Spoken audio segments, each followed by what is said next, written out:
We got some bad news, Toyota files. Hold your horses if you're getting a new Tundra or Lexus LX or the Lexus GX 550 with the twin-turbo V6. It's just been recalled by Toyota. But hold on, I'm going to give you a silver lining. Don't panic yet. We're going to give you a silver lining. I'm going to be the voice of reason here. But for now, Toyota recalled, what do we got here? Approximately 102,000 Toyota and Lexus branded vehicles. In other words, the Tundra and the LX with the new twin-turbo V6 in it. All right, so what happened? According to Toyota, they say basically they machined it wrong, and there's debris that wasn't cleaned out in the engines when they machined it, and it gets through the engine and basically ruins the engine, causes knocking, blah, blah, blah. You've been seeing it on the internet. These engines have been blowing up. Now, in a previous video, I said that these engines only had a 0.04 failure rate, and that is incorrect.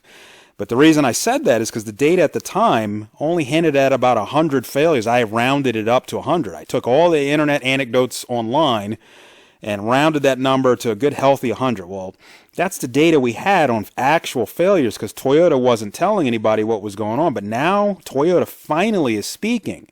And according to them, the true number of failures, or at least vehicles that could be potentially affected, is 102,000 vehicles. So the vehicle that's been making the most noise has been the Tundra, because these have been out. This was the first, one of the first twin-turbo V6 engines, even though the Sequoia had it too. But the Sequoia has this engine, the Tundra, the Lexus LX, and the new Lexus GX 550. So hold your horses if you're thinking about getting one of those. Now, the estimate I had in the previous video, according to Toyota's data, or at least reliable internet data, says about 234,000 of these twin-turbo V6s have been sold so far in America. Now, this is the engine, the V35, basically the twin-turbo V6 that's affected, and that's being recalled. The total number of sales estimate is around 234,000. And let's round that down to 200,000 of these engines sold in America so far. And Toyota's admitting now 104,000. So let's round it down to 100. So that's where I'm getting this 50% number, which is huge, of course. So the true numbers are 50% of these things have issues. So GX 550 fans, hold on. Or anybody who's interested in Toyota Lexus with this twin-turbo V6 until they iron out the problems. But the good news is Toyota's taking responsibility, admitting there's a problem, and finally sharing the numbers, the true, or at least truer number. But what's the silver lining here? What's the bottom line? Should you be worried? And the truth of the matter is, no, you should not be worried. Now, I get this is not going to emotionally calm people that has their engine, but hear me out, and it might help you out. It might help you feel a little bit better. The bulletproof engine that's in the Lexus GX 460 that I drive, the 4.6 liter V8, okay, in 2010, it had 270,000 recalls on this so-called bulletproof 4.6 liter V8. This is the same V8 that everybody says they don't make them like they used to. They should bring back the old V8 that's in the GX 460, blah, blah, blah, naturally aspirated. Bring it back. Bring back the good stuff. Well, that bulletproof, reliable engine was recalled. It was recalled by Lexus for engine problems. They had some issues with the valves or valve springs. They flew off in the engine and they blew them up. But Lexus fixed the problem, and now these 4.6 liter V8s that we're talking about here are considered bulletproof. But there was a recall, and this recall number is larger than the current recall that we're experiencing with this twin-turbo V6. So this is serving as a consolation for those struggling with this and freaking out over this. It's been done before, and I know that doesn't make people who have the cars feel better, the new Tundras or anybody with this twin-turbo V6. But it has been done before. It is a thing. Recalls happen. And these engines here, the Lexus IS, GS, LS, etc., that all had these various engines, including, they're all naturally aspirated. At least most of them are, but the LS 460 with its bulletproof V8, naturally aspirated, blah, blah, blah, etc. They've had problems before. They've been recalled, and Lexus has fixed the problem. Because inevitably someone's going to say, well, Toyota doesn't build them like they used to. See, these new twin turbos, Toyota's lost their way. They don't make them like they used to. Well, here in 2010, 15 years ago now, okay, faulty engines, 270,000 had to be recalled. All of these faulty engines that Lexus had to recall 15 years ago in 2010, these are now what everybody wishes they would make now because they're known to be bulletproof Lexus/Toyota engines. So please keep this in the context. When you have to have context if you're going to approach this with any sort of intelligence. I get it. The new twin turbo V6 is new and scary, even though it's been out for it's been out now for over 7 years, because this twin turbo V6 actually debuted on the Lexus LS 500, I believe, in 2017. So Toyota has had plenty of time, probably 10 years between R&D and actually being on the market to deal with these engine issues in this twin turbo V6. But anyway, it's been done before. 270,000 engine problems, blah blah blah. They fixed them all. So here we go again. It's the same thing. So keep it in the context and try not to panic. Try to realize that you're dealing with Toyota here, and this is not new to them. They've recalled so-called bulletproof engines before, and they've made them bulletproof. This is what people talk about, the so-called growing pains of an engine. And they are going to work on the problem if they haven't solved it. Now, this press release, of course, is purposely vague. They say that Toyota is currently developing a remedy for this issue. That doesn't sound too reassuring to the people that have this twin turbo V6, but it's likely that they're going to fix the problem. Of course, nobody can prove it. But as I just showed you, Toyota has been down this road before, and that's just I just gave you one example. There's plenty of examples of Camry and Corolla engines being recalled, etc., and Toyota made them right. That's the bottom line. Now, is there an engineering problem with this engine? In other words, is everybody's fear coming true that the increased pressures inside the turbocharged, twin turbo V6 are blowing up and the engineers did it all wrong? Blah blah blah. Unlikely. And again, this is speculation, but again, this is not a new engine. This thing has sat on a dyno way back in 2015. So, we're talking 10 years ago. This thing was being torture tested, and in 2017, it was put into a production vehicle and sold as the Lexus LS 500. So this thing is not new. And it sounds like it's having some growing pains versus some innate engineering problem. But let's say worst case scenario, there's some, the engineers screwed it up and they should have naturally aspirated, more simple, blah, blah, blah, even though Toyota's been making turbo engines for the last 40 years. And Americans don't realize that because, they're Americans. They don't look at outside of anything in America. So, but let's say that's the worst case scenario, and this thing here is no good. This twin turbo V6. What will Toyota and Lexus do to make it right? They'll fix it. They'll buy it back. They'll do whatever they got to do. But more likely than not, even though nobody can prove this, it's just growing pains. It's a manufacturing, assembly error, blah, blah, blah. Zillions of these are sold. And yes, we see now that 50% of them have a problem. Roughly 50%, and that's not good. But as it stands now, this is a gamble. Here you can see the engine, again, has been in production since 2017. Give it 3 years of R&D at minimum, so it's been on a dyno since 2015.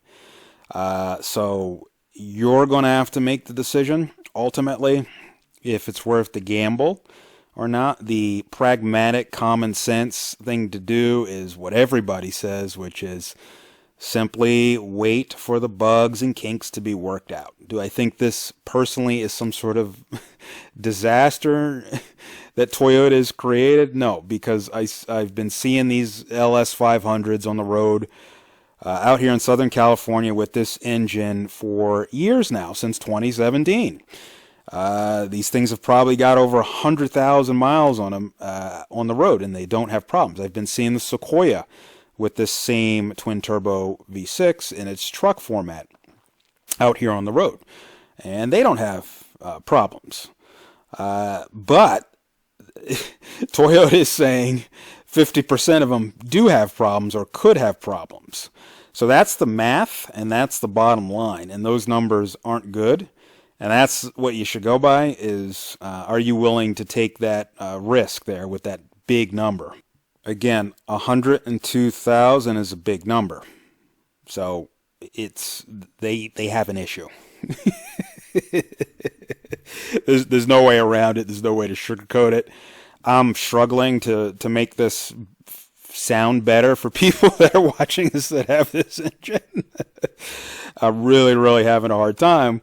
But the math is not adding up here, and I'm try to be scientific and not emotional. And so if we take all emotion and we just focus on this 102,000, again, and if we do a search of, I'm not going to do it here, but I did a search and it's 234,000 rounded down to 100. You got 50% effect. And I know I keep rambling this number out, but that's the number that you're going to have to dance around in your mind, that 50% are affected by this recall. But if we take a very practical look at Toyota's engine recall history, in other words, when Toyota figures out that there's an engine issue, do they screw the customer? Do they leave the customer hanging? Here we're talking about this 2.5 4-cylinder. We have this in our Sienna minivan. These are essentially all the hybrids now with the 2.5 4-cylinder hooked up to the Synergy drive. And they had some problems here. We got oil leaks, fires, something. They're having issues. This is Toyota's tried and true hybrid Synergy drive. And what Toyota does is they address the problem. They don't hide from it. They admit, hey, we screwed up the whatever in the engine. It's having problems. Bring it in and we'll fix it. There's a fix. And then those people that go through with this are usually satisfied. Now, do some people lose trust and sell their vehicle back to the dealer, or you get a lemon, blah, blah, blah? Sure. But generally speaking, we're not seeing any shortage of these vehicles on the roads, these hybrids and Camrys and this, that, and the other that have all these same engines. And, people are generally satisfied. All this here is still on the road, because Toyota made it right. Toyota has a lot riding on this twin-turbo V6. The reason why I'm saying this is because take that as a hint as to how serious Toyota is going to take this engine failure issue. This GX550 here is brand new. It hasn't even, it just came out, right? And this is a lot of hype around this, and this has the twin-turbo V6 in question. So they're not going to just throw in the towel on this thing or quickly drop in last generation's naturally aspirated V8, into this thing and just run away from the problem. And so what I'm trying to ramble here is Toyota is going to be all in on repairing this twin-turbo V6 to perfection. It's going to be a thing of the past because this thing is just rolling out, and they've got to make this thing work. Everything is riding on the success of this new twin-turbo V6. But growing pains are real. So there's no sweet, fuzzy, warm fantasy answer that I or anybody can give you. You're just going to have to make a, quote, educated decision or educated guess, whatever you want to call it, to decide how much risk you are personally willing to take. at the end of the day, the old adage is true, which is don't buy the first generation or the first run of any new anything. You get what I'm saying? I kind of said that a little backwards, but don't, when a new generation comes out, chill out for a while and let them work out the bugs. Let me bring you back again to 2010. So bringing you back to 2010, the Lexus GX 460 1URFE. This is the engine everybody loves. It's in our car. It's bulletproof, 300 whatever horsepower, whatever it is. Doesn't matter. My point is, look at this. 2010, first year is when we had this here. Because this recall happened in 2010 with these 270,000 4.6 liter V8 engines. So you get the point of my rambling here, is that here we go, July 2010 is when all the problems happen. So the first year, the prattle and rambling about don't buy the first year of anything, that's true, that's not prattle, that's not rambling, that's sound advice. That's very, very common sense advice, and I think you're seeing it here. In fact, people will say, we know he's seeing it here with these numbers, right? So, you're going to have to make the decision. But at the end of the day, Toyota, up here, Toyota is number one. Let's just talk about that real quick. Toyota's number one. No matter how you want to hair split these charts and whatever, Toyota's number one. But they didn't start out here. That's what I'm trying to say. Toyota didn't start out at the top, they earned it. And this is what I want you to remember as we kind of head out with this bad news today about these recalls. Toyota wasn't ordained number one. They started out at the bottom. And they had to work their way over the big three, Ford, GM, and Chrysler, right? Way back in the day. They had to climb this ladder here, to climb over all this stuff, GM, Ford, Chevy, BMW, blah, blah, blah, blah, blah, blah, to get up here at the number one spot. The way they did that was quality, durability, and reliability. They made reliable cars and they refused to screw the customer. So if you're dealing with this situation, do remember that if Toyota wants to remain on top, then they have to keep on with that ideology, which means to you, they're likely not going to screw you if they want to keep this position on top.